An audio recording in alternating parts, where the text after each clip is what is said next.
Diet ఆహారం అనేది కొంతవరకు ఇన్ఫ్లుయెన్స్ చేస్తుంది కాబట్టి మంచి ఆహారం తీసుకోండి. వీలైనంత రా ఫుడ్ కూడా కొంచెం యాడ్ చేసుకుంటూ, ఫర్ ఎగ్జాంపుల్ అంటే ఫ్రూట్స్ కూడా అంటే 450 grams అంటే దాదాపుగా అరకిలో ఫ్రూట్స్ రోజుకి తినాలి. 70 kg ఉన్న వ్యక్తి అయితే, తక్కువ ఉన్న వాళ్ళు తక్కువ తినొచ్చు, కానీ ఇలా తినాలి అని కొంచెం చెప్పారు అనమాట. ఎవరు కొంత ఎక్స్పర్ట్స్ చెప్పారు.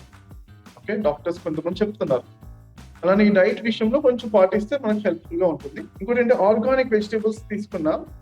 ఇంకోటి అంటే కొన్ని వెజిటేబుల్స్ మనము కట్ చేసిన నెక్స్ట్ డేలోనే 24 hours లోనే వాడామనుకోండి, మనం కట్ చేసి తెంపిన వెంటనే మనం వాడామనుకోండి, చాలా ఎనర్జీ ఉంటుంది అనేది గమనించాను నేను. మీరు కూడా ఎంతమంది గమనించారు? ఇది సొరకాయ ఒక పల్లెటూరులో ఉన్న సొరకాయ కానీ తెంపి కర్రీ ఎంత టేస్టీగా ఉంది. ఇప్పుడు ఒక 2 రోజుల తర్వాత తీసుకొచ్చిన సొరకాయ ఫ్రిడ్జ్ లో పెట్టాలి, ఏమైనా చేస్తే టేస్ట్ తగ్గుతుందా?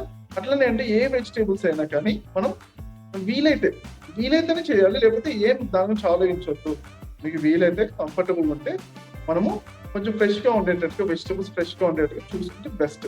లేకపోతే దానికి వీలు కాకపోతే ఒక్క పర్సన్ కూడా ఆలోచించవద్దు.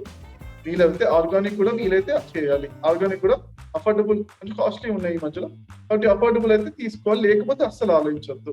ఓకే, హ్యాపీగా ఉండండి మీరు. Happiness important first thing.